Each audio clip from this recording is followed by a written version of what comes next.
Welcome to the Virtual Memories Show. I'm your host, Gil Roth, and we're here to preserve and promote culture, one weekly conversation at a time. You can subscribe to the Virtual Memories Show through iTunes, Spotify, YouTube, Google Play, and a whole bunch of other venues. Just visit our sites, chimeraobscura.com/VM or vmspod.com to find more information, along with our RSS feed.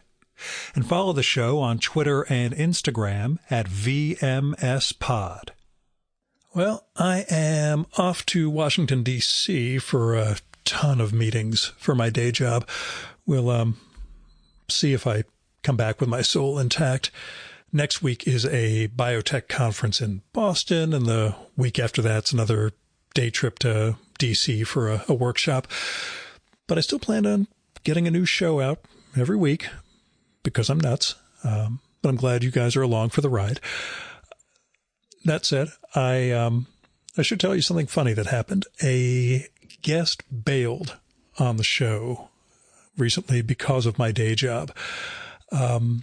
We'd recorded a few years ago, and I pitched them on a follow-up for a new book they had coming out. And they said yes, and then a day or two later, they wrote to say that their publisher told them I'm a lobbyist for the pharmaceutical industry, so they have to decline.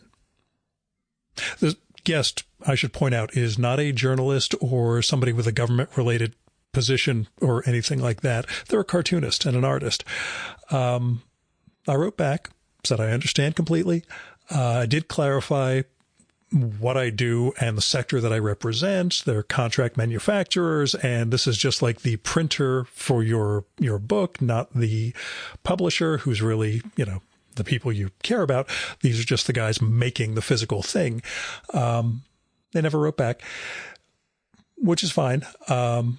We all got to make our way through the world in whatever way we can. I just, did want to point out that my guys helped save the world during Operation Warp Speed and all that, but, regardless, whatever.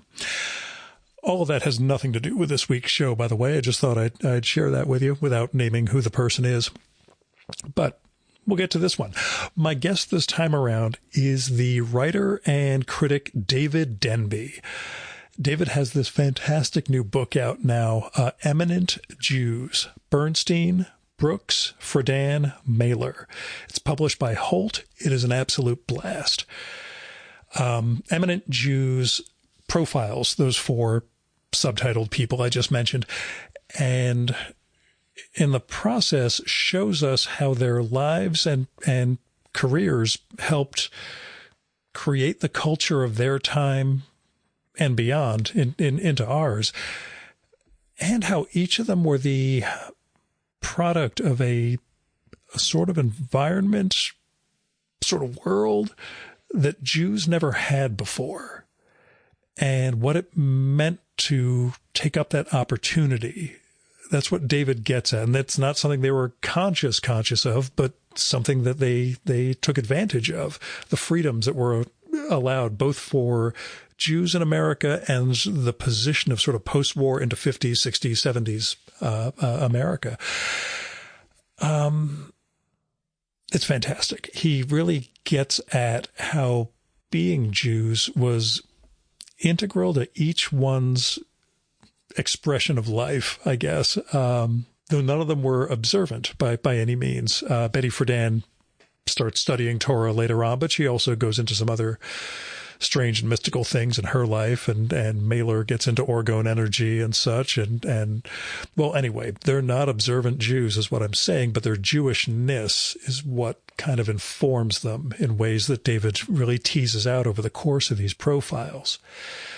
And along the way, he synthesizes a ton of sources and brings in his own experiences with several of his subjects. His Mel Brooks anecdotes are a hoot. And the deep reading he does of Mailer's work and the impact Mailer had on him when he was a young student. And then the utter passion he has for Bernstein's composing and his recordings. It all makes for this really great and thoughtful read. Now, the book doesn't shy away from the dark stuff in each of their lives. None of these people were saints, although in Brooks's case, he's lived long enough that a lot of the bad stuff kind of falls by the wayside. And I was familiar enough with Friedan's story from that podcast I did with Rachel Stier a couple of years ago around her Jewish Lives book biography of Friedan. And it gets into some of the dark stuff, both that biography and this profile in Eminent Jews. But in her way, Friedan is kind of also responsible for a bigger societal change than any of David's other subjects, igniting second wave feminism as she does. And it's a knock on me that I didn't focus enough on that in our conversation. I talk more about the other three, but I think that's because the other three were more artists. They were creative in that way, and Friedan created a world in a very different way than the other three people that David talks about. Or you could say it's my rampant misogyny, blah, blah, blah. But that chapter is really good, so I'm not slighting it if we don't get into that in the conversation. Beyond all that, the writing is a joy. It's smooth. Each of the profiles is paced beautifully. When David skips in time, he never leaves gaps for the reader to guess at. There's always a sort of fill in later on, but there are times he has to kind of jump around a little bit in terms of the achievements and some of the decisions these people made over their years. It's a real joy to read and to sort of see it laid out, the way that Jews shaped American culture from the post-war era onwards. I know you could say, oh, this is, old hat, blah, blah, blah, but it's not. And the way David gets at it, I think, is new. So go read Eminent Jews and also check out David's past books and his articles and criticism. Because, for the record, we talk about his 1996 book, Great Books, in this one. Great Books is about how he went back to Columbia University at the age of 48 to retake the two core courses, literature, humanities, and contemporary civilization. So that was 30 years after he took the classes as an undergrad. That book has some really fantastic readings of Homer and Virginia Woolf and the tragedians and a bunch of the other things that I adore. And I wanted to make sure we got to gab about that because I was wondering, since it's been more than 30 years since then, it was 1991 that he went back and took the course. The book came out in 96, about his relationship to those books with another 30 plus years under his belt. Any of you who've listened to the show for a while know exactly why I'm interested in that. So you've been warned. Also, the other thing is David had been a movie reviewer for years and years, and we get into that, and I adored a whole lot of his reviews over time. Anyway, here's David's bio. David Denby is the New York Times bestselling author of great books. His other books include American Sucker and Lit Up. He was a film critic for New York Magazine and The New Yorker, where he's now a staff writer. His essays have appeared in The New Republic and The Atlantic. He lives in New York City with his wife, novelist Susan Rieger. And now, the Virtual Memories conversation with David Denby.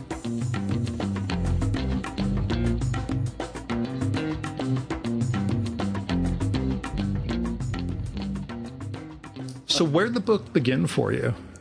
Well, I wrote about Mailer 3 times for The New Yorker and about Lenny 3 times, and they were figures in my life, always in my head. I mean, I didn't know them. Well, I met Mailer in '98 for a New Yorker profile and spent pleasant 2 days with him in the red brick house in Provincetown, one red brick house along the road there of Commerce Street. Everything is, gray shingle, and Betty, I hadn't even read her book until much later than I should have. I mean, I read it in the 70s. It came out in '63. And Mel, I was a movie critic, so I was constantly seeing his stuff and seeing him on television. I would do anything to see him on Johnny Carson, that kind of thing. So they were there, but the idea was, what if Jews had freedom that they had never enjoyed anywhere before, and they had it in the United States? the Jews were always in Europe, in Spain and everywhere else on sufferance. And George Washington wrote this marvelous letter to the community at Newport and said, no, you belong here. Every man sits under his fig tree in safety. Brings tears to my eyes every time I read it. I quoted it at the end of the book. Now, that doesn't mean there hasn't been a lot of anti-Semitism, and now it's on the rise again, disastrously, and a lot of dislike of Israel and its aggressive actions in Gaza, which pours into anti-Semitism among the young, left students and so on and so forth. But that period after the war, anti-Semitism was going down. It was obvious that the Jewish population was, how shall I put it, doing well, only they were not supposed to say so. There was no academic work on Jewish income patterns, except for one guy, Simon Kuznets, who won the Nobel Prize, but until the late 90s. The attitude was, shush. We don't want to poke our heads up too high. Don't poke the bear. Yeah. Right, exactly. So there were a number of factors after the war. The decline of anti-Semitism, which was partly produced by the horror of the Holocaust. We didn't call it the Holocaust till the late 60s, but that everyone knew about the slaughter. The obvious success of Jews in the marketplace, in business, in entertainment, and intellectual professions, of various sorts. Many kinds of business, not big industry, not oil and trains and railways and steel and so on, but in many other kinds of business. All those things produced what Franklin Foer called a golden age, and which he thinks has vanished. I'm not so sure about that, but that's a whole other issue. And so I thought, what would it be like to experience the sense that you belonged, outside of Israel, where you no longer lived on sufferance, but you were an approved part of the community, and you were willing to break free from some of the constraints that your parents and your grandparents, let's say the immigrants and then their children, believed in. Philip Roth said, for 40 years, the Jews went to bed sober. There is a distaste, I remember it from my parents, for the Gentiles who drank. Shikha. The shikha, yes. And my parents were very nice people, but they would turn very contemptuous because that meant they were not family men. If they drank, they weren't taking care of their families. And there was a kind of sexual reticence, which certainly Mailer was aware of, was determined to destroy in every way. It doesn't mean there weren't, there wasn't adultery. And of course there is always, but compared to the population in general, I would say in the 30s, 40s, there was a kind of a self-regulated behavior.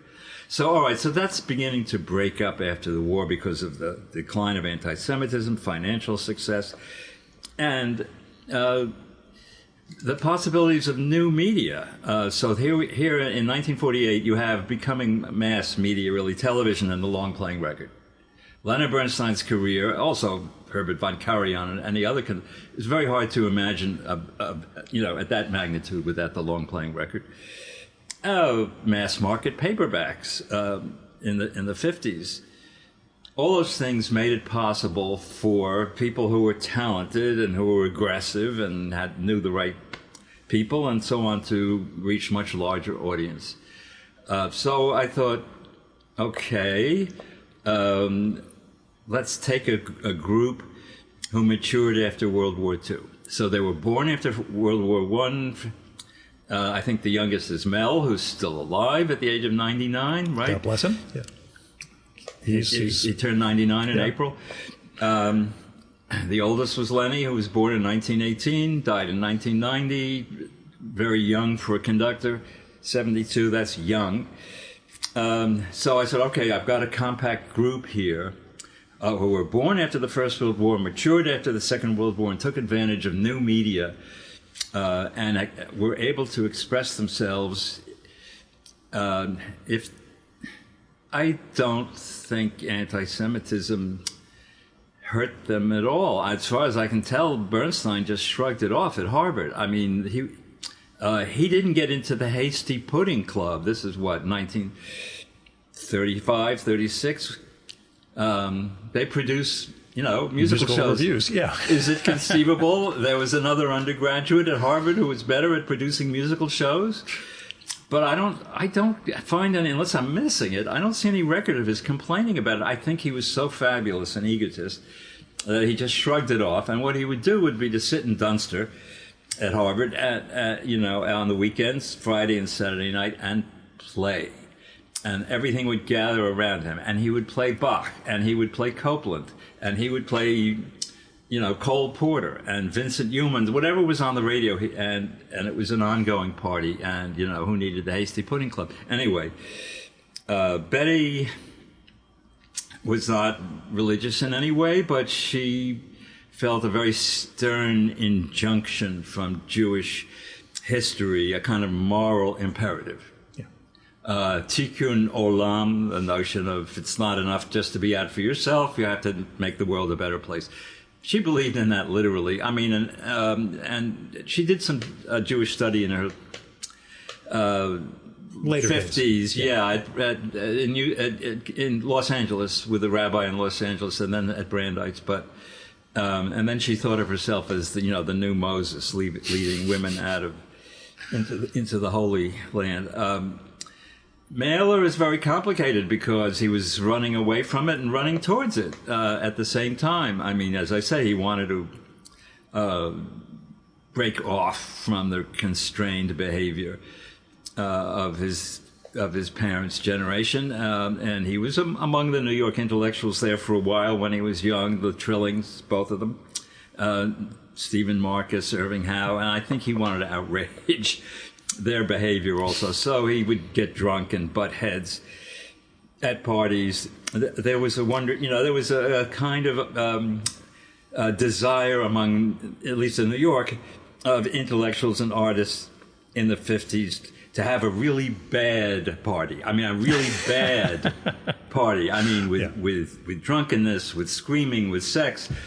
And Mailer was a master of the really bad party until the whole thing turned sour.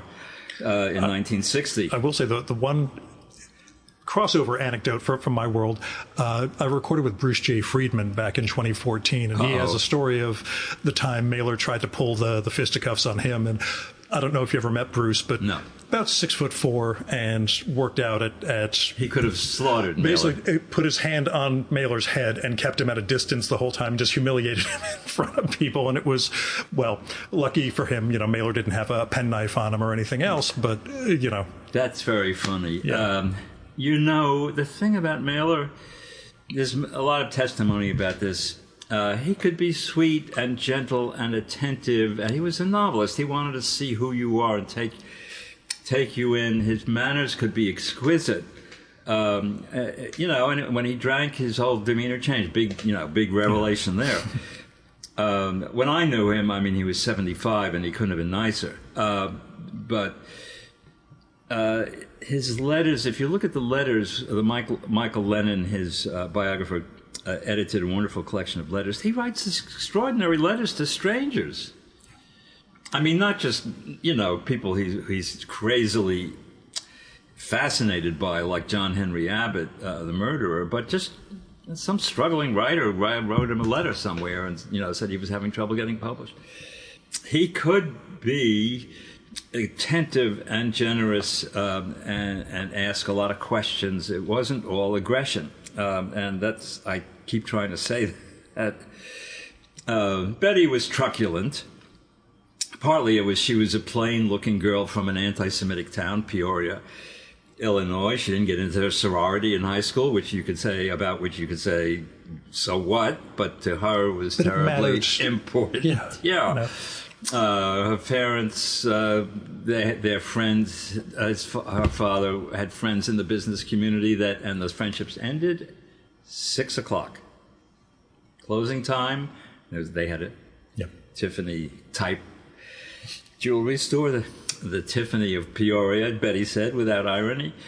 6 o'clock, social life between her family and the non-Jewish families in town ended. So there was a lot of resentment and anguish coming out of that, and she was truculent and determined to lead the movement even when the movement had broken into, it was no longer a single stream, and it was broken into rivulets. I mean, this is by the late 60s, and she wasn't interested in a lot of the things that people were doing, including consciousness raising, or feminist bookstores, or feminist poetry, or plays, or all of that stuff.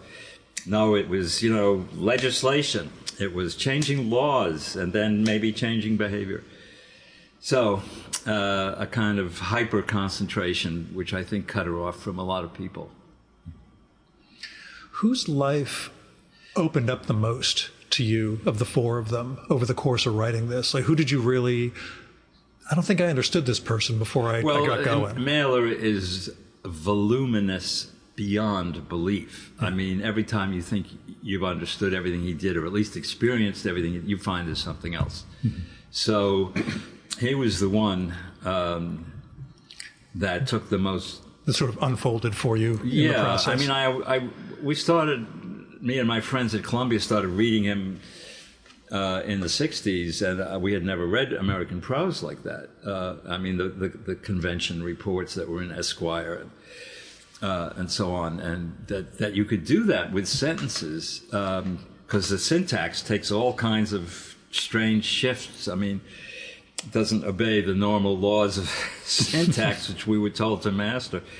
And the sensibility, the way of writing about American types, and the connection between the above ground of power and this turbulent streams below, where the real social life and moral life and spiritual life of the country was.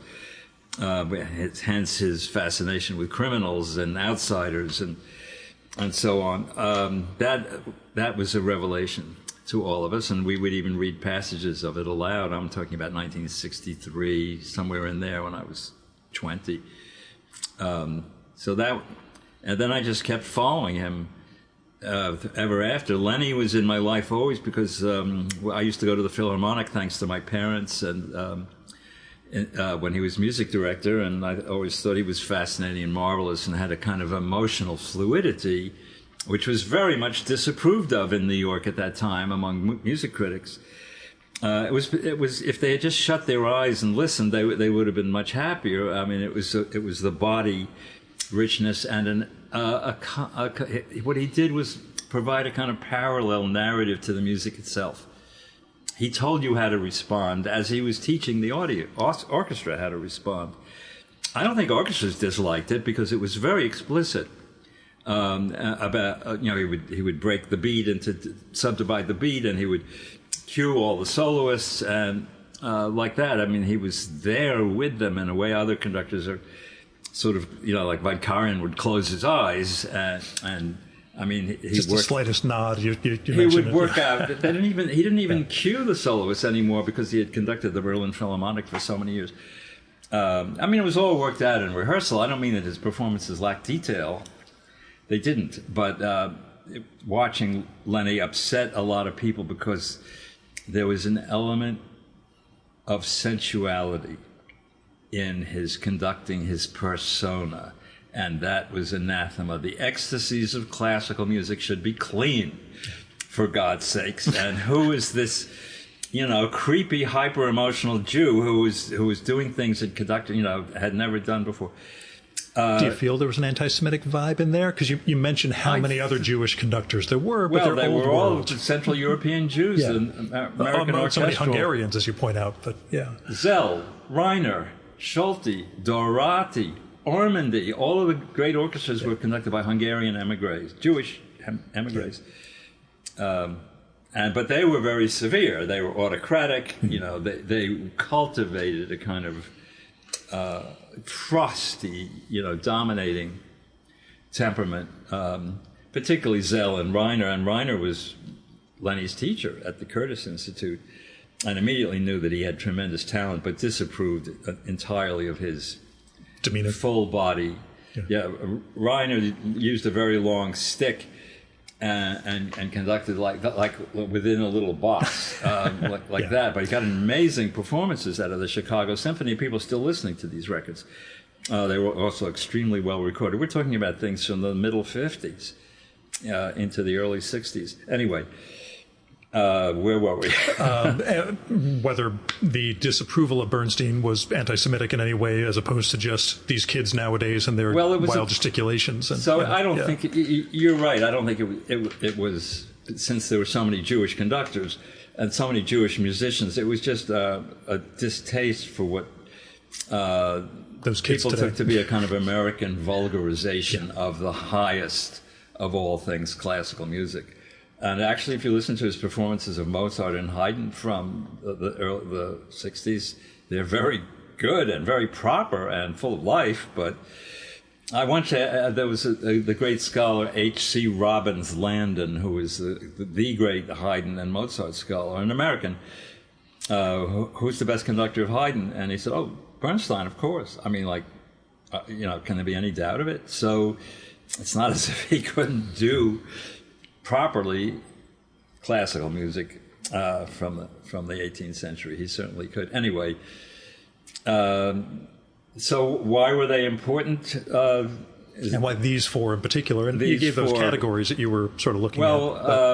I have a secret theory, because I always think of Roth, not me, but Philip Roth in this sort of cohort. Family threads through each of these four.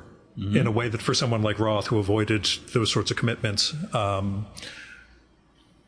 can see the thread of family and how each of them try to deal with what family and legacy means in the course of their work and their lives, especially as you frame them in each of these biographies. They each have a tortured relationship in some respects with family, except for, Mel in his early days has trouble, but that's a man becoming famous. He got married too early and had 3 kids immediately, and he was not a good dad. The second marriage is one of the great stories of all time. Yeah. But all of them have a relationship to what family is supposed to be and what they were able to do with it in terms of their art and their lives. And that struck me as a thread throughout. So I don't know how conscious you were of that in the process. But of course, it's fascinating with Mahler, who was a philanderer and cheated on all 6 of his wives, including. I know. You bring it up. Norris Church, who was A, beautiful, or I'd do it the other way around: A, a lovely person with talent, and B, beautiful. But he had to do it, or else he thought he would die. This whole vitalist philosophy. But here are the oddities. Women found him devastatingly attractive. Mike Lennon told me they were in Paris when Mahler was in his 70s, and young women would come up and take his hand on the street in Paris. So he had something. The eyes. It's the eyes. And there were 6 wives. He stabbed the second one. There were 4 marriages after that.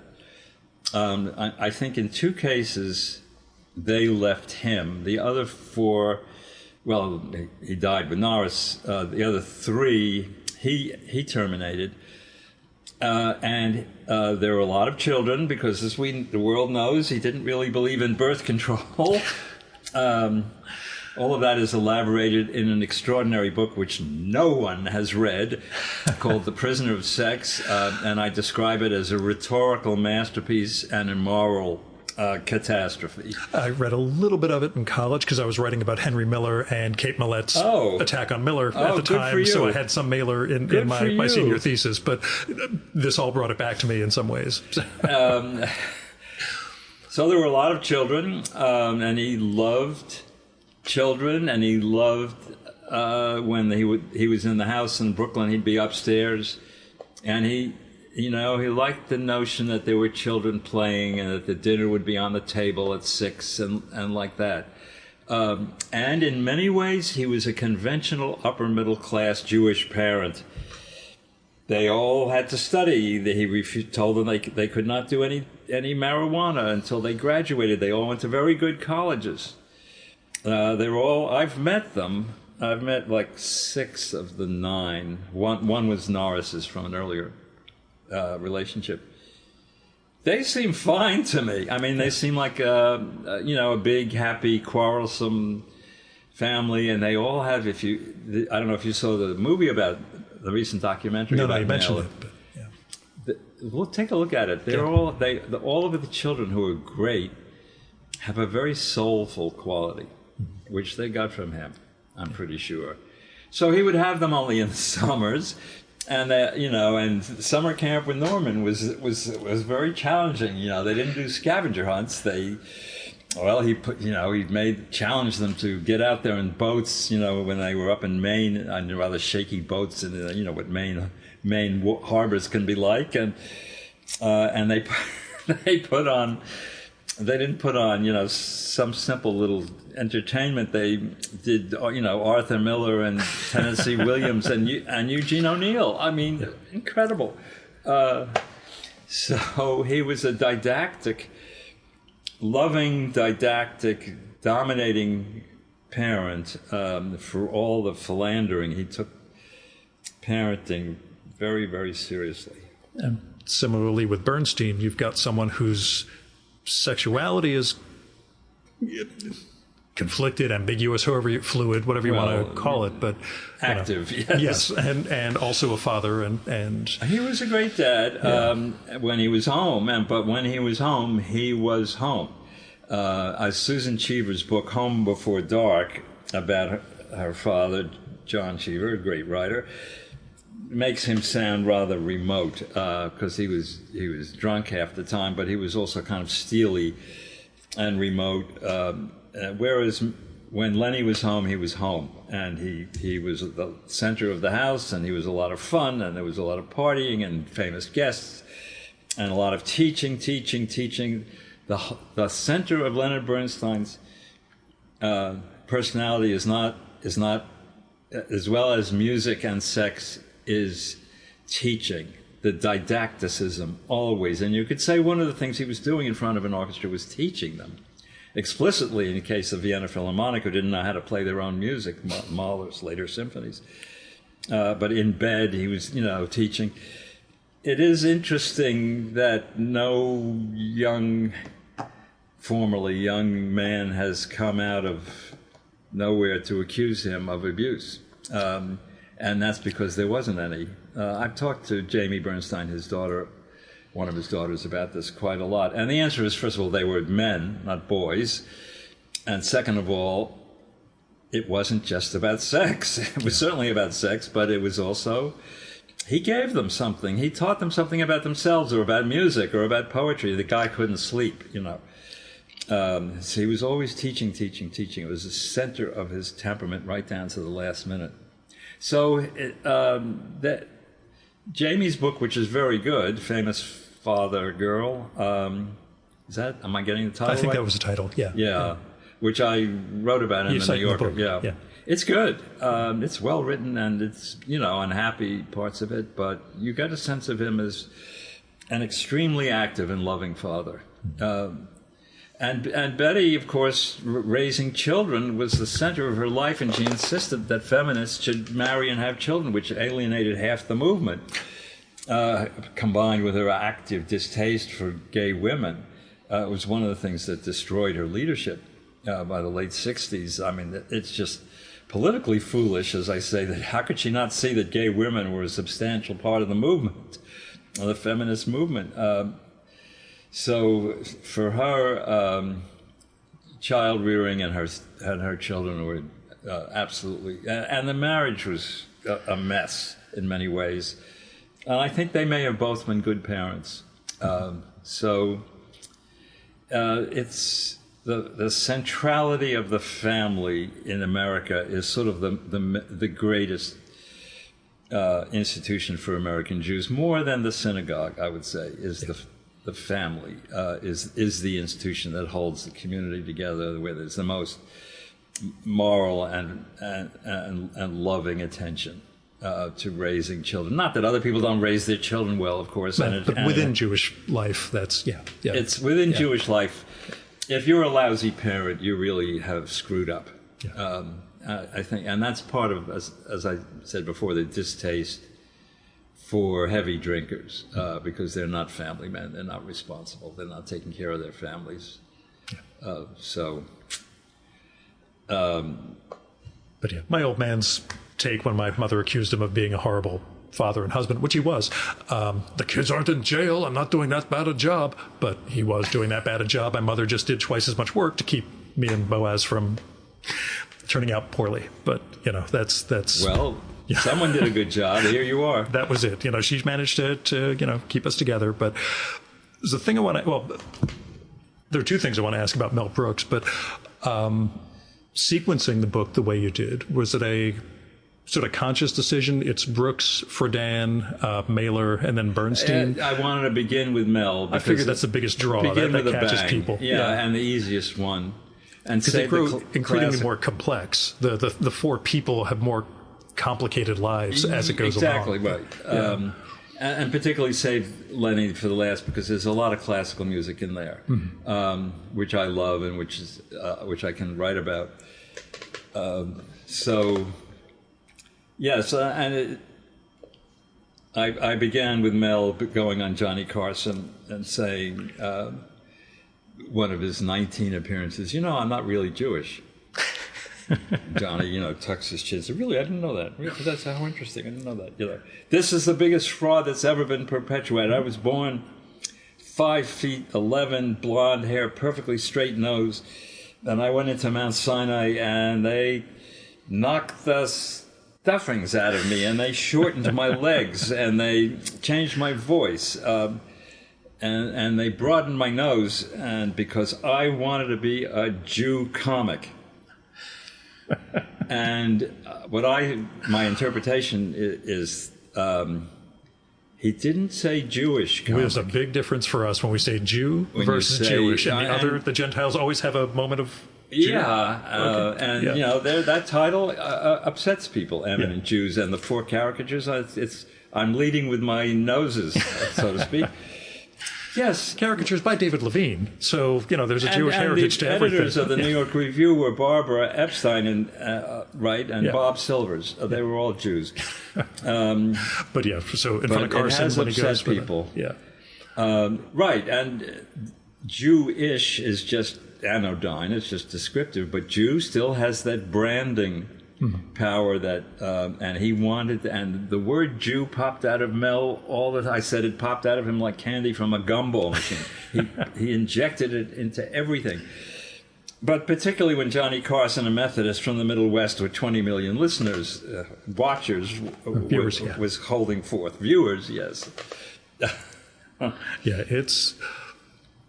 There are aspects of, we know there's certain things that still shock, whether it's, just using Jew, or there are other terms that we now don't throw around, which you also bring up in terms of the ongoing question of whether Blazing Saddles could be made today, which we know is not territory to go into. He didn't want to answer. No, and you shouldn't. It was a different time. It was a very, very...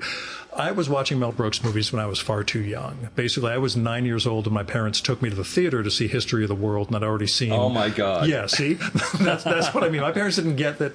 Maybe this isn't exactly the humor but it was the humor for a kid. A kid just had to grow into a lot of the jokes. So, Blazing Saddles, Young Frankenstein, and all that were my single-digit years upbringing into my teen years. Oh, wow. Yeah. They just didn't get it. And there are things you would now blame parents for, but in this case, it worked out okay. It helped my sense of humor just, Well, what was their reaction to those movies? They were laughing their asses off and didn't quite think about maybe that scene with Gregory Hines in the harem isn't exactly what our kids need to... Well, whatever. That's fine. It's history. We'll just tell people it was historic humor. I panned the History of the World Part 1 in New York Magazine. Yeah. And when I went to see Mel, I told him that. He said, "Oh, I know." They don't forget. I nearly fell through the floor. Well, what we're talking about in particular, there's a lot of bawdy jokes in it, which are mostly extremely funny. It is shaggy. It doesn't hold together exactly, but no, it's a collection of outrageous skits through the ages, mocking of power. But what we're talking about is the Inquisition, which is what I was going to ask about. The Spanish Inquisition, in which Mel is Torquemada, the Grand Inquisitor, in a red cassock with a bunch of monks dancing and singing with him. It's the Inquisition, singing and dancing while Jews are strung up on the wall and tortured in various bizarre ways. And nuns come in and remove their black habits to reveal white bathing suits, like a Esther Williams movie from the late 40s. the choreography swimming. Poor Jews in their black attire and their hats and beards and everything down into the water. It's really a shocker. Yeah. And I freaked out in 1981, and I panned the whole movie, but now I think that thing is the craziest and greatest thing he ever did. And I wonder, because I recorded with Dan Nadell a few months ago about his Robert Crumb biography, and there are comics of Robert Crumb that are problematic, as we say nowadays. And yes. Yeah, and in the book, Dan goes into a couple of these strips and the reaction they had and how they've been appropriated by white supremacists as, this is what's going to happen when ethnic group X takes over America. Oh, great. Yeah, I know. And Dan interviews a couple of other, Art Spiegelman and people who are peers of Crumb's to talk about, does this work as satire in your opinion? Is this not and failing? And it reminded me a great deal of your section on the Inquisition, which brings me to the punchline of it, where I think Mel may have been undercutting the entire shebang and making it work, is the final line of the number, which is the Inquisition is here and it's here to stay. And it's not. It all fades away. And at the time, we're celebrating the Inquisition. And then 500 years later, you need a goofy comedy movie like this to be reminded it ever happened. Right. I know, stretching, but... No, you're not stretching. And I struggled to get him to say that both Springtime for Hitler from... the producers and the Inquisition from History of the World Part 1 were, in their outrageous way, messages to the American Jews. Because he was saying, you're here, you're alive, you're doing well, they're dead, get over it. And the first time I asked him, he said, "Oh, I'm just a comic. I'm a very good they always entertainer. Downplay. Yeah. I'm an entertainer." But the second time I asked him, and explicitly about the Inquisition, he said, "Yes, you're right. Get over it." And now I don't want to put words in his mouth. He might not say "get over it" after October 7th at all. So, and in light of what's the kind of increase in anti-Semitism and some violent episodes right now, I don't think "get over it" is the right message. But in those years, the 60s, 70s, 80s, in that period of Jewish confidence and strength, I think there was a certain distaste for claiming that the Jews were marked out for suffering forever. And I think he wanted to end it. He said to Newsweek something like, for every 10 Jews geschrying and carrying on and suffering, there has to be one buffoon who entertains them. And I knew from the age of 5, that was me. Yeah. So, and your framing of him as a non-neurotic was, I don't want to say eye-opening or revelatory, but as somebody who grew up with Woody Allen films also throughout my childhood, it was if you were going to contrast two very different types of Jew humor, you can get one who is the showman as opposed to someone who's, constantly self-scrutinizing. This also gets me to a question about Jews, humor, and Hitler. Years ago, I did a live podcast with at the Deutsche Institute downtown with the author of a book that was a satire about Hitler waking up in modern-day Berlin. Just suddenly wakes up in a field, doesn't know what's going on, and has to figure out what happened in the war. Why the Russians would have burned everything to the ground and salted the earth. Why is there still a city? We must have won. The Turks, but eventually figures out what happened. Nobody believes he's Hitler. He becomes a radio host. The left wing finds him funny while the right wing gets angrier and angrier because they think he's making fun of Hitler. But we're doing this panel, and the author who is this Hungarian-German man, Timur Vermes, I make some comment about Jews being allowed to make fun of Hitler, and he says, "Oh, I'm not Jewish."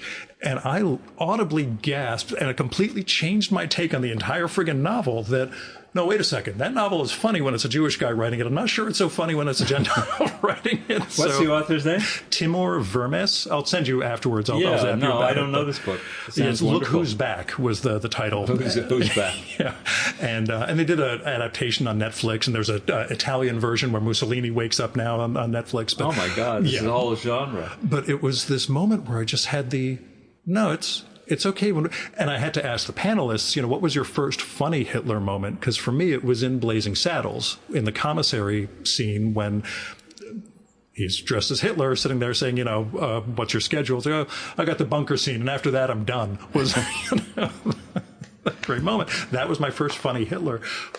I don't know about Hitler humor when it's coming out of not our mouths. I'm as Mel owned it, and Mel owned it, and Lenny Bruce. Sure. The notion that Schicklgruber was a projection of two talent agencies. Talent agents. Let's just dress him up, and that was one of his running gags. I prefer the Mel version because it's a lot funnier and because it's sung and danced. Right. But the notion that you could do therapy of a whole people through singing and dancing, and it has connections to Kafka, which I try to draw out, and some people have made fun of, but I don't think it's improbable at all. And well, he knew them. He knows the Metamorphoses, and because when they're trying to find they're trying to find a play to put on in the producers, and there's a script version of the Metamorphosis, and I read the first line. Gregor Samson awoke one morning from uneasy dreams, and there's a large bug. Well, you just killed him over here, and they throw it aside and says, "No, it's too good. Can't use it for a terrible play." But I asked them about in the penal colony, which the Inquisition seemed could have grown out of the great frightening Kafka story in the penal colony. And he said, no, I haven't read that one. But I think that, there's a certain kind of tribal memory, certain way of thinking. Yeah. About whether we know it or and not. Pain. Yeah. Whether we know it or not. Whether you know it or Kafka not. shaped us for 100 years. Yeah. But being able to laugh through these things or process them through humor is a very different beast, and is something that Mel does for us. It helped me, as a child, getting through this stuff was always as horrifying as everything the rabbi was telling me. I did see this stuff in the Mel Brooks movie that, it's sanity restoring. Yeah. Yeah. I mean, it was the irony. My first trip to Germany, it was a business trip about 15 years ago, and one of my pharmaceutical, I was going for a trade show, but one of my pharmaceutical manufacturing companies was there. They took me for a visit out to their facility, and basically by a security badge accident, I got stuck behind a 12-foot tall iron fence on my first day in Germany. And I'm standing there staring at it thinking, Rabbi Sprinzen said this was going to happen. I really did not think it would be on day one. I just thought I'd get away for a little while going into Germany, but lo and behold, here I am. So able to laugh it off after a minute. That's really wonderful. Yeah, just not. I went into East Berlin with a bunch of people when communists, was still in control and the wall was up and everything, and we went through Checkpoint Charlie. And they put us in a room and they looked under the car, to see if there was anything. And we went in and had a perfectly fine time. And so I came back with my first wife, Kathleen Shine, novelist, and she was pregnant. But I had been building her up for months about how exciting it would be, this passage into East Berlin. It would be just like Le Carré. It'll be raining. It's always raining when you go into East Berlin. The lights are panning by. Yeah, right. They'll put us in a room. It'll be scary. The whole thing will be thrilling. And we get there, and the woman is sitting in a guardhouse and she sees that Kathy is pregnant, and she says, "Oh, Liebchen, come sit down, have a cup of tea." I was crushed. So humiliating. Moment. I can imagine. It's again, we built up a lot of images about what the other world was like. But yeah. So let me ask, while we're talking about judging and assessing some of these guys, you mentioned a profile or a line you had about Bernstein when you wrote about him earlier, I think in the 80s, maybe after his death, about him being split and how you revised that opinion. You now see him as trying not to integrate, but to run everything together, not to... I have an unorthodox theory about him. Everyone was saying when he was young, you make up your damn mind. Either be a conductor or work on Broadway, or be a pianist, or be a professor. What the hell are you doing? All of these things. It's taking away from your talents. And even Stephen Sondheim, after Lenny died, said this, that he never attained greatness, because to attain greatness, you have to totally devote yourself to one thing only. Well, first of all, he did attain greatness. He was one of the great conductors of the 20th century. He wrote the music for West Side Story and Candide, and he was a great teacher, all of the young people's concerts and all of the actual teaching he did. So that, on the top of it, it's wrong. But I have the feeling that this was a protean personality. How do we know? Perhaps he needed to do all these things to be at his best in each one of them individually. In other words, turn it inside out. And what exactly would you have us give up if he had concentrated? Would you, on only one or two things? Would you have us give up West Side Story? Would you have us, give up conducting the Mahler so well? What exactly would you have us give up if he had, concentrated on one thing only? So I think that it's a kind of embarrassment before his multiple talent, and a kind of jealousy. And I think you bring up also his attempts at doing that fail drastically when he tries to segment and just focus on one thing. On composing. Particularly on composing. Composing. It doesn't work. Yeah. He can't do it, He couldn't do it, and I think the failures, he thought it was psychological failures, and I think it was just musical, difficulties. Some of the classical pieces have lasted, and a lot of them were performed in 2018, the centenary, but the three symphonies, the Serenade for violin and strings, some of the later pieces, Jubilee Games, I think they're going to last. His guilt is very interesting, and I think it did deleteriously affect his attempts at opera, which have very strange subjects. A Quiet Place and so on. They were about a failed marriage, and the failure to communicate these banalities, the failure to communicate of the psychologically drenched 50s. Those are not opera subjects. You make it. Those are not the themes that. No, operas. If the comic operas are about sex and the pursuit of pleasure, and tragic operas are about power and religion. And mythos, but they're active subjects, and this is an interior subject.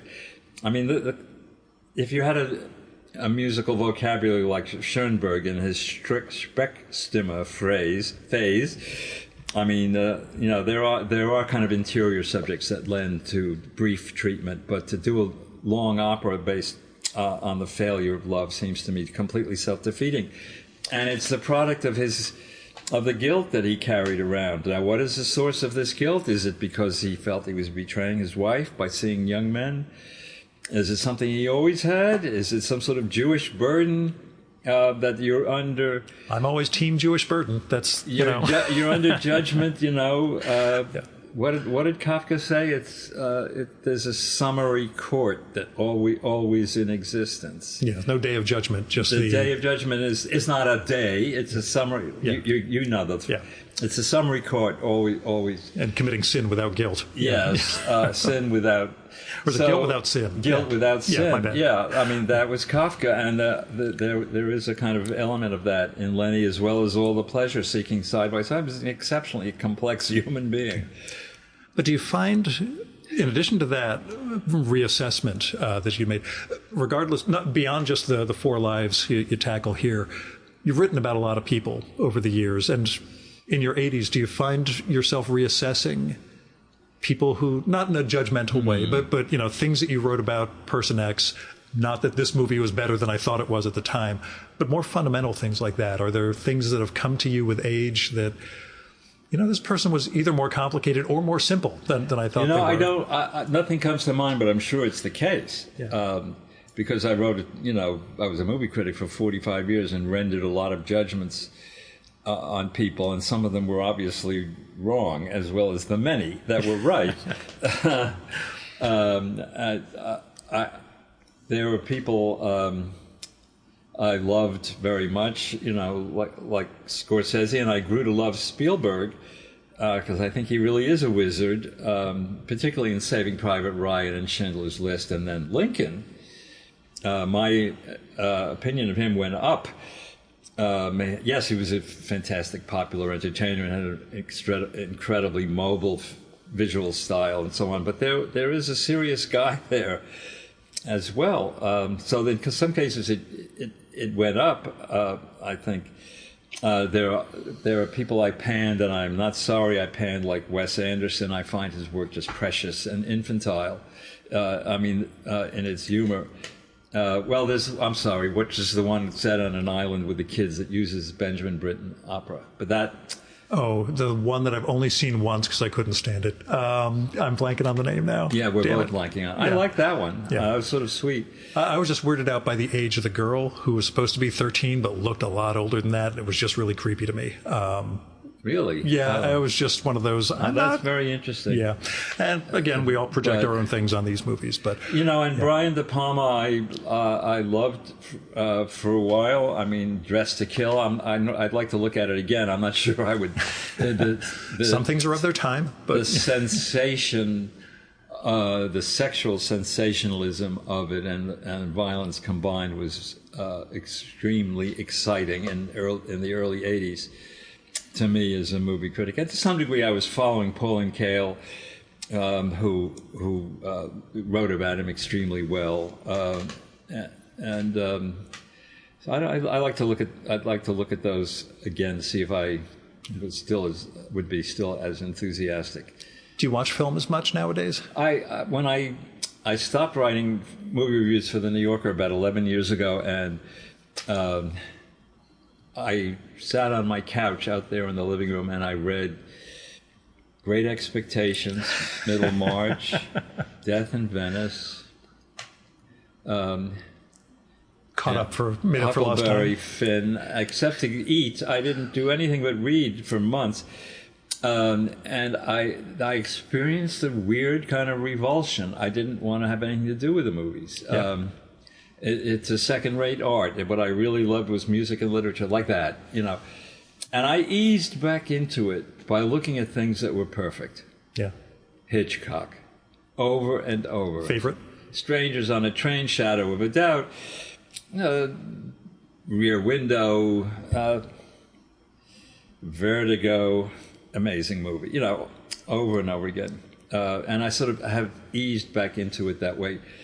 But I don't miss reviewing per se, and the part of the reason is because of the digitization of spectacle. I love spectacle. I mean, I looked at Lawrence of Arabia recently in 1962, right? It's as great as ever, and it's all shot in real space, no faking there. And I looked at the two recent Dune movies that Villeneuve, the French Canadian, directed, and they're very skillful. But I'm just so put off by a kind of excessive, volatile movement that doesn't mean anything to me. Yeah. I mean, it's just kind of exacerbated algorithms dancing around in empty space, which, of course, is the center of digital filmmaking now. So I'm not sorry that I'm not. I wouldn't know how to review those movies. Sure. I mean, I was running out of indignation 15 years ago.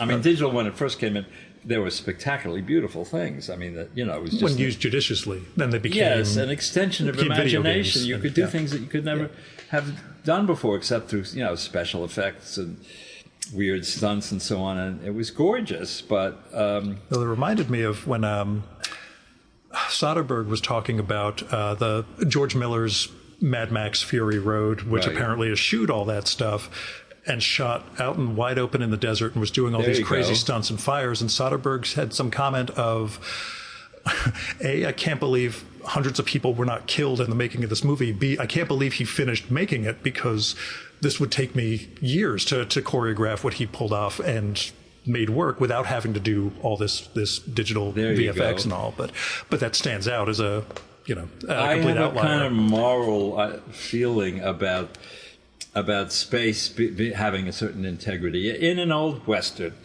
if the black hats were behind one set of rocks and the white hats were behind the other set of rocks, you had to know where they were in relation to each other. Yeah. And what danger anyone was in if they stuck their head up. Okay, that to me makes the tension palpable. And if it's just there's no integration of space, it's just a lot of flying around, I lose interest. So on the other hand, I see things. I saw Anora, and I was enraptured. Yeah. Enraptured, and. I just was in heaven. I mean, it starts as a screwball comedy, rich boy, poor girl, like something from the late 30s. And then it becomes a kind of Scorsese movie for a while, where there are these fights that get way out of hand and get more and more violent. And the more violent they get, the funnier they get. Yeah. But then it doesn't go into Scorsesean tragedy. It goes in a different direction. They're wandering around the city, trying to find Yvonne.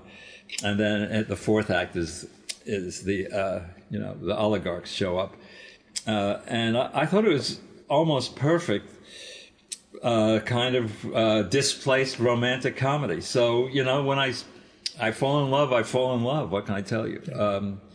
I'm sorry I didn't have a chance to review that. I'm glad you were able to re-enter on your own terms, though. Oh, and Richard Brody in the New Yorker said it wasn't a great... The main reviewer was Justin Chang, who wrote about it very well, but Richard Brody wrote in a second piece online and said, it's not a great movie because the characters don't have an inner life. What?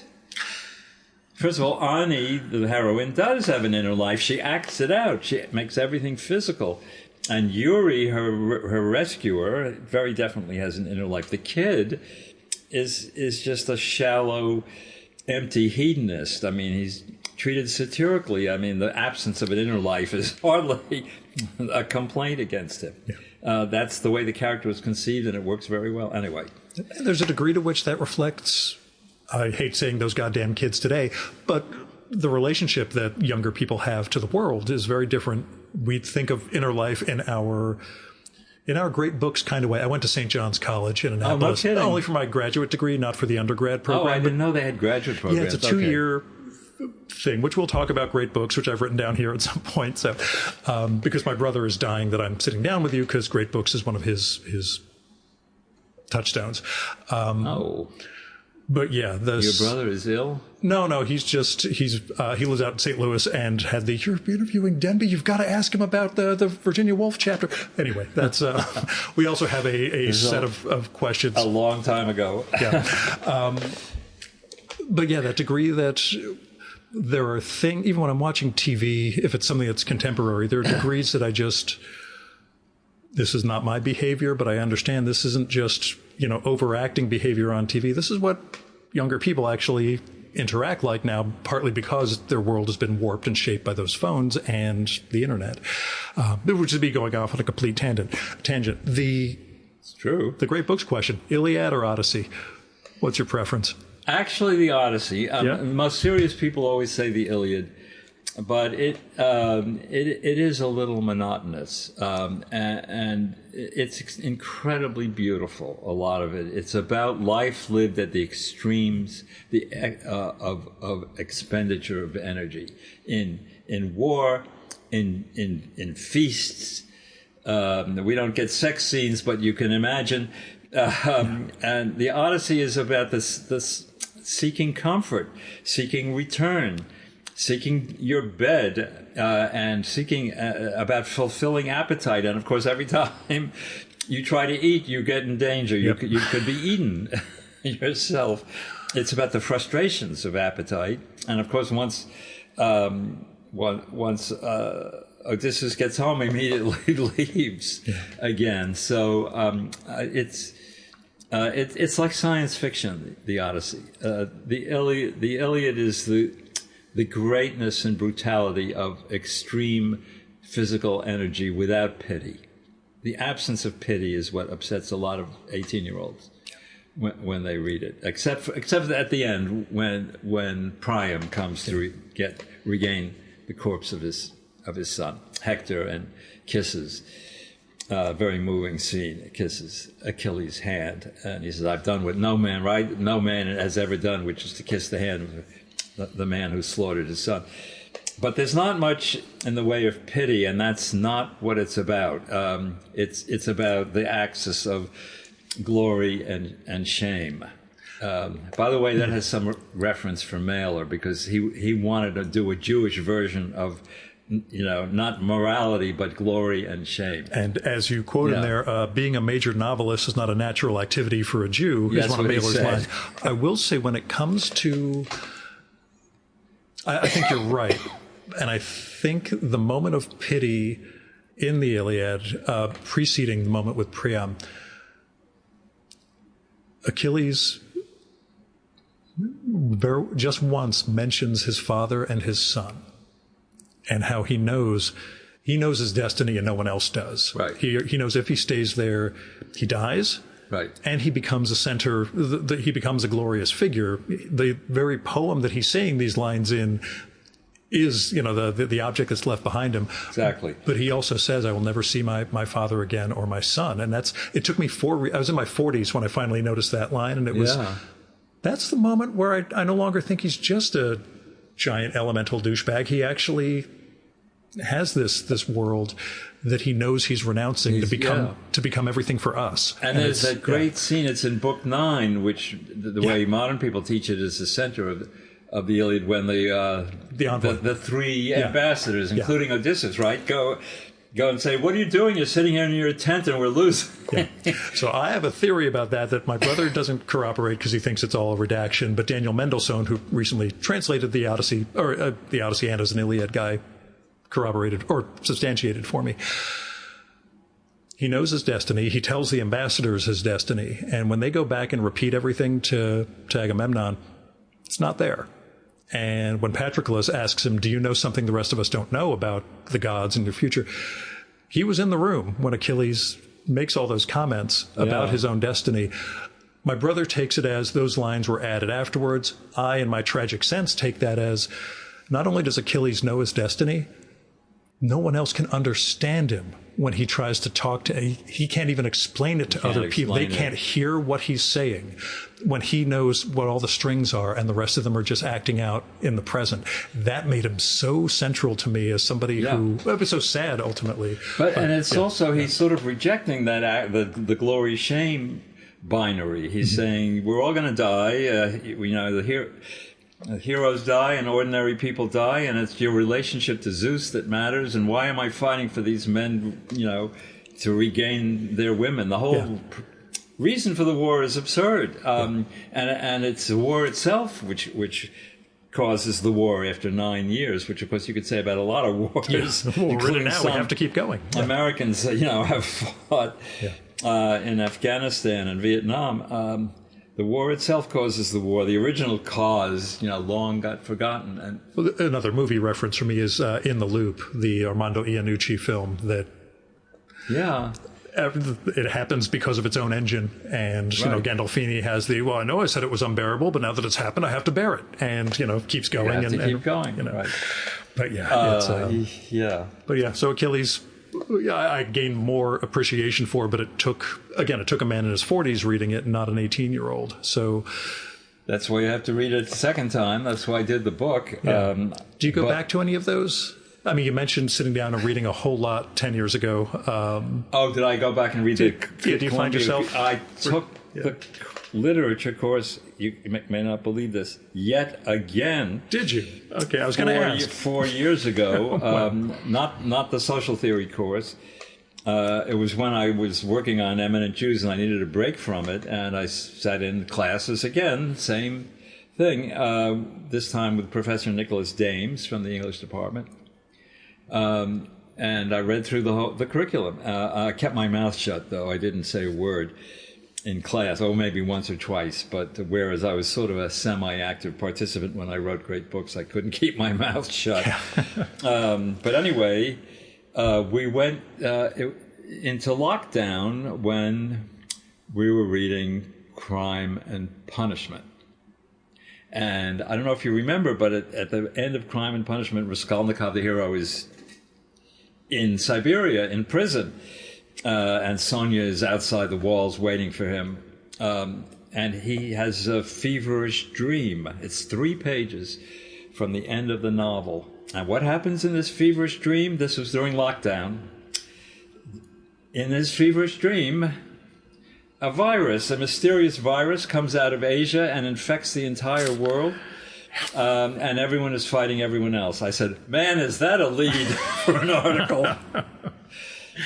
So I wrote it up in the New Yorker. I wrote up just that class and what it was like to study it virtually. Yeah. Dostoevsky or Tolstoy for you? Do you have a preference? Adore them both. Okay. And Mel Brooks, buffoon of all buffoons, keeps talking about Gogol. And you have to read Dead Souls, and you have to read, The Overcoat. And he said that changed him. It changed his notion of what you could do in fiction and his idea of how do you talk about authority. The chapter made me want to go back and watch My Favorite Year again, which I know, minor, but, it's still It's very, very charming, isn't it? But that character is really not Mel Brooks, Benji, whatever his name is. It took me forever to remember it was Mark Lynn Baker. I kept trying to visualize a young Mel Brooks, and I was like, nope, it's Mark Lynn Baker, so that's... Mel produced it, and Richard Benjamin, right, directed it. Yeah. And Mel claims he pretty much stayed out of the films that he produced. Like The Elephant Man and Francis and The Fly, the David Cronenberg near masterpiece, whatever you want to call it, right, with Jeff Goldblum and Gina Davis. He had he wishes he could keep doing it, a distinguished life as a producer, Mel. He wanted to be a big shot in Hollywood, not just a funny man who made movies that made a lot of money. He wanted to be able to control everything. So, very ambitious fellow. Back to Mailer. Do you think being a major novelist is a unnatural activity for Jews? Or do you think he was trying to cover up his own failures to succeed in that? He thought there was no literary tradition, and he didn't know Yiddish literature. Yeah. When he started reading Isaac Bashevis Singer, he was impressed.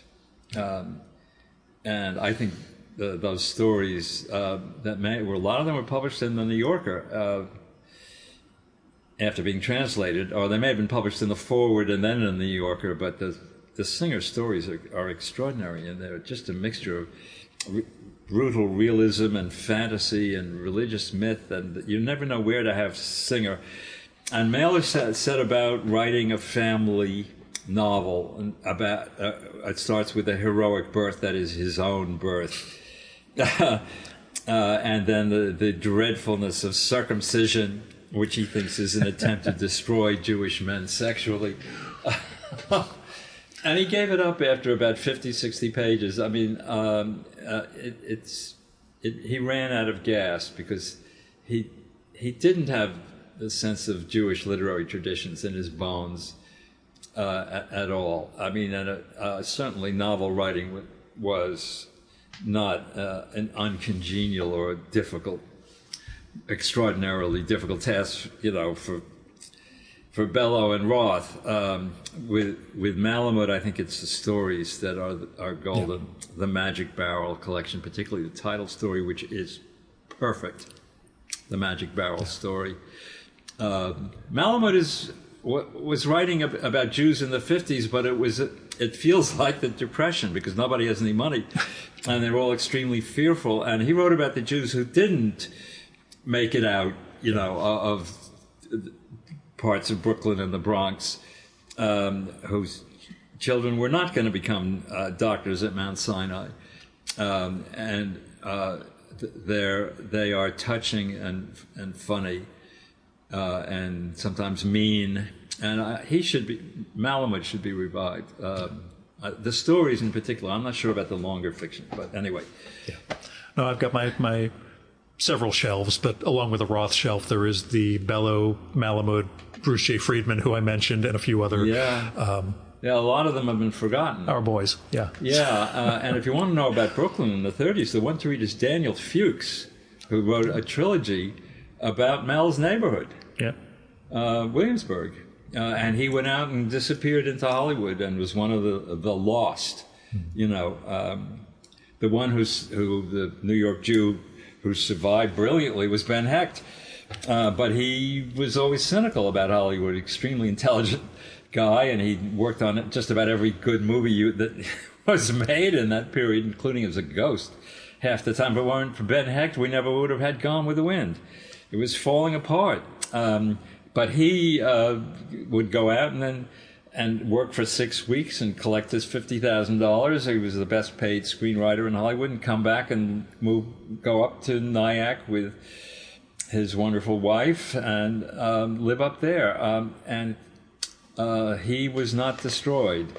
Daniel Fuchs was one of the ones who was. Nathaniel West died in an automobile accident. And he might have become a great screenwriter, or he might have made enough money to write, more wonderful novels. So that was a terrible tragedy. So she hit you with the last question, which I apologize, I didn't warn you was coming, but given this room, I think you can answer it pretty well. What have you been reading? I just reviewed Daniel Kellman's novel, The Director. I saw that on the shelf in the dining room. Kellman is the leading German writer of our time. I interviewed his translator, Ross Benjamin. Oh, right, Ross is a close friend. Oh, yeah, you're doing an event with him. Yeah, we did his Kafka Diaries a couple of years ago. Oh, Ross is wonderful. Yeah. Yes, he's translated 3 books by Daniel Kellman. Yeah. It was something I did at the last minute. I was obsessed with book promotion, trying to get eminent Jews out there, and still am. Yeah. But I did it quickly, so that I loved reading that, and the fact that I knew some of the German expressionist movies like The Cabinet of Dr. Caligari, and then I saw Pandora's Box, which was his masterpiece with this untrained dancer Louise Brooks. Oh my God, what a movie! What a performance! Anyway, I loved reading his book and reviewing it, and Kellman is a swell guy. He lives in New York with his wife, who's an international lawyer, and their son goes to school here. He's very upset by what's happening to America, and one way of reading this novel, The Director, which is about G.W. Pabst, a great German director who did not get to Hollywood. He was there, and then he left. Dope. And got trapped and became a tool of Goebbels. It's about acquiescence in dictatorship. That's what the book is about, and it may not have been intended as a message to the Americans, but it's being read that way, and I don't hear him objecting. So that's the most extraordinary thing I've read recently. Then I was having lunch with a journalist who's very well read, and I said I had never read The Magic Mountain, Thomas Mann's The Magic Mountain, and he dropped his spoon on the table. And so I've only done 125 pages. I need to get back to it also. I was deciding going into this year what would be my non-podcast reading. Yeah. I thought I would go with Mann, but our mutual friend Nicholas Del Banco mentioned that he was starting The Man Without Qualities by Robert Musil. Oh. So I thought, I'll do that first. And that's been one chapter every morning good for while you. I do my journal and my daily postcard and blah, blah, blah. But I always sit down and read one chapter. So when I finish Musil, then it's on to Thomas Mann and The Magic Mountain. Did you enjoy The Man Without Qualities? I finished part 1, which is like the big 800 pages, and it's phenomenal. I just started the incomplete second part. I'm not going to read the 700 pages of posthumous papers that are in that volume, but it's a remarkable book. For somebody writing sort of late interwar, about 1913, it is a remarkable piece of work. Yeah. I'll give it a go, but I'm reading The Magic Mountain, and it's lighter and funnier than I expected. There's a kind of a lot of malice floating around in it, as well as philosophical depth and debates about what is the meaning of time and so on and so forth. That's part of my summer reading. I'd like to read more Kellman. I did read Measuring the World, which is a book that sold 600,000 copies in Germany and Austria, which is about two egomaniacal geniuses, Gauss, the mathematician, and von Humboldt, the naturalist and explorer. And it's partly a comedy of egocentricity. Their egocentrism is so thick they do not recognize the reality of any other human being, and Kellman gradually brings them together. That's Measuring the World. I read that earlier. That's wonderful. And I've been reading Jewish stuff, of course, because of the book that I have written. The Jewish Century is... You mentioned that near the end of the book. Yes, quite remarkable. And Yuri Slezkin, who is a Russian Jew who teaches at Berkeley, and you at first you're shocked by the title. How could the 20th century be the Jewish century? And it's about how he doesn't talk about the Holocaust very much, but it's about how Jewish history produced a certain kind of temperament. That they were never safe anywhere. They couldn't get into the guilds. They became adept as middlemen, as handling money and lending money at interest, without which, of course, capitalism would not exist, and how the adaptability and their facility with languages and all of that experience, from, say, 1100 on, made them uniquely suited for the changing economy of the 20th century. That's how he interprets extraordinary success in America. Even though the Russian Jews, they arrived here poor. I mean, the German Jews who arrived starting from 1830 were poor also, and they were started as peddlers, so it has to include them, and wound up building department stores and financial institutions. There's that. There's a guy named Conner, Konner. He's an anthropologist at Emory. And he wrote a one-volume history of the Jews called The Unsettled. It's down there on the floor somewhere. And this is a book you can actually sit down and read for pleasure. I mean, it's not... he's scholarly, but he's a very wonderful writer with a terrific sense of humor, and he plunges in and does some things in great detail and then pulls the lens back and does that. So, but you get the sense of the entire span of history, and that's a very enjoyable book. Yeah, The Unsettled by Professor Conner. So I've been reading those, and every once in a while I just grab off the shelf. Read a story by John Cheever, like the Country Husband is a masterpiece. I love those Cheever stories. And I don't know. I had never read Ross MacDonald at the age of 81. Big news. Reader discovers Ross MacDonald. So I read The Drowning Pool. And Raymond Chandler is still first in my affections as a writer of crime fiction. I think he's one of the great American writers. But Ross MacDonald, who is to the manner born, is awfully good. Yeah. And I will, I thought I could read this when this is a strange way of praising a writer. I could read this when I'm ill.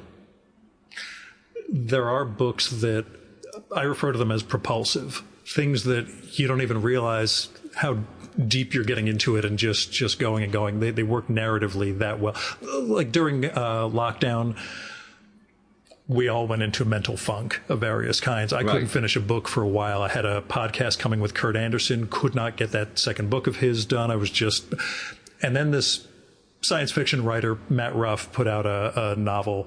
We were going to record a remote one because nobody was traveling anywhere. Started, 250 pages later, I was like, wow, okay, it looks like I'm over it.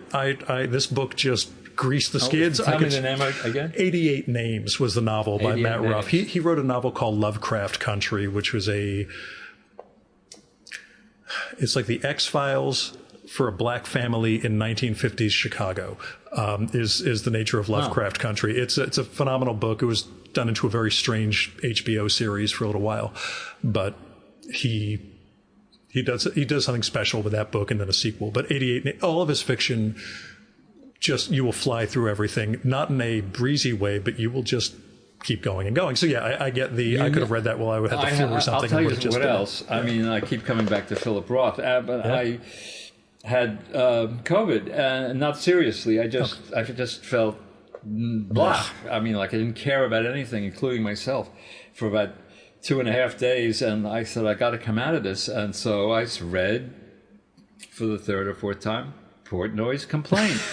And the gusto, the lewdness, and also when people think about Portnoy's Complaint, they think about the monkey, and they think about sex, and they think about outrageous lewd things. But a lot of the book is a very tender rendering of lower middle class life in Newark in the 30s and 40s. People don't remember that. So, but anyway, the how shall I put it? The more exuberant side of the novel pulled me out of my funk.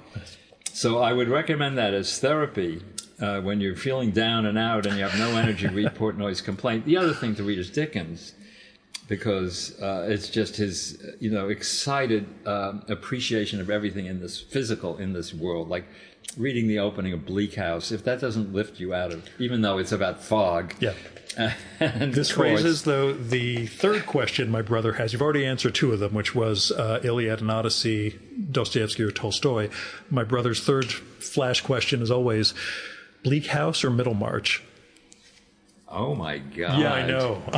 I guess Middlemarch, because there are portraits there of marriage, the Lydgate and Rosamund as the classically terrible marriage, and of course Casaubon and Dorothea, that are incomparable, and Dickens would not be capable of that, of anything like that kind of psychological realism.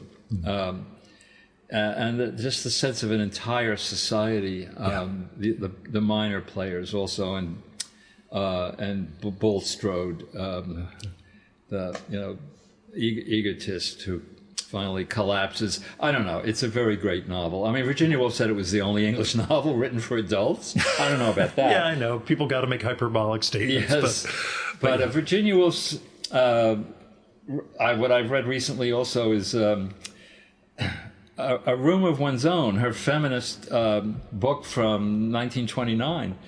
Which is cast in the form of a kind of novel, but has all the feminist arguments that one could make, of course with her humor and elegance, and also a very firm judgment of what matters in fiction by women and what doesn't. And man, when you read that in the middle of a lot of, how shall I put it, special pleading by academic feminists for second-rate writers. Okay, I said it.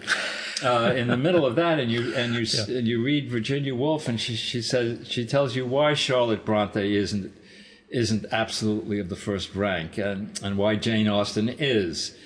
And while she likes Emily Bronte very much, also Wuthering Heights, she goes through a whole kind of list of women writers, and it's a very trenchant criticism. And she says it comes from the lack of power and the lack of understanding of the world, and she creates this fiction, this devastating of what if Shakespeare had a sister who was just as gifted as he was. What would have happened to her? And of course, it's just heartbreaking. Yeah. What would have happened to her? That's a great book of, Mrs. Dalloway. I think I could read that again.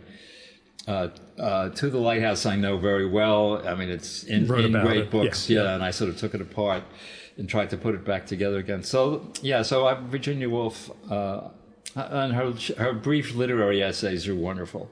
They were written, as and gathered together as the common reader.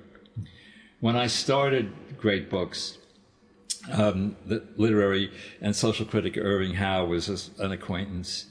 And I said to him, I'm going back to Columbia and reading the core curriculum. I got as far as that, and he broke into my sentence and said, you're what I've been looking for, the common reader, in the Virginia Woolf sense, someone who reads for pleasure. And maybe instruction, but certainly not politically. I was so emboldened by this kind of blessing. I wish he had lived longer. But he was a great man, Irving Howe, and his autobiography, which I don't think I liked very much when it came out. If you read it again, and that gives you as good a view of growing up poor in New York, Jewish in New York in the 30s. And also Alfred Kaysen's 3 volumes, which I'm trying to get the Library of America to bring out in one volume. And the books are A Walker in the City and Starting Out in the 30s, which gives you a very good sense of left-wing literary New York in the 30s. And New York Jew, which is mainly set after the war, and a lot of it is set in Europe. And what it was like to be, in the intellectual community. Those 3 books are, I think, one of the great American autobiographies. So I would hope to see them. They're still in print. I mean, in individual. But having a big collection along those lines, having a Library of America would be. That's what I would love. Posthumous. I also got nowhere proposing to them a volume of essays by the New York intellectuals, and it's. I've just written a long piece for the London Review, which I hope it comes out. They've had it for weeks and weeks and weeks and weeks about the New York intellectuals, and they were, there were some middle class people like the Trillings, and of course some Gentiles like Mary McCarthy and Elizabeth Hardwick, but mainly they were boys from the outer boroughs, children of immigrants. Who went to City College and argued, the socialists argued against the Stalinists in the basement of the administration building. It's a wonderful story. And out of this grew an extraordinarily powerful cadre of tastemakers, mainly through the magazine The Partisan Review, but they really raised standards for literature in this country and what was serious and what wasn't. So I'd like... it's hard to collect them into an anthology, but I haven't gotten anywhere with that proposal. But I'll try again. Real last question, not to jinx anything. Post-Eminent Jews, you thinking of another book? I am, and it's you don't have to say what it is. Yeah, I'm doing some articles. I'm trying to get back in the saddle at the New Yorker. I mean, I have a couple of assignments. I have a music piece that's been sitting there, and I hope to get that on the web. I have a couple of ideas I'm playing around with, and I'm very lucky. Mm-hmm. I'm going to be 82. I'm almost choked over the sentence in 3 months. And I have the normal, afflictions of old age, but I'm healthy on the whole, and my brain still works, and I feel that I may have, another 3 or 4 years, and that I have to latch onto another big project, or at least a whole bunch of articles, and keep going, because as the whole world says, you have to stay engaged, you have to meet new people, you have to, fall in love with your children all over again, you have to keep going. Grandchildren now in every way, and a strong ego is really necessary, because without it, the body goes, just out of contempt. That is a perfect line for us to end on, David. Well, thank you so much for coming on the show. You're perfect, man. Thank you. Thank you. This was a lot of fun. I wandered around a bit in my answers, but, that's the way it is. That's what I do, man.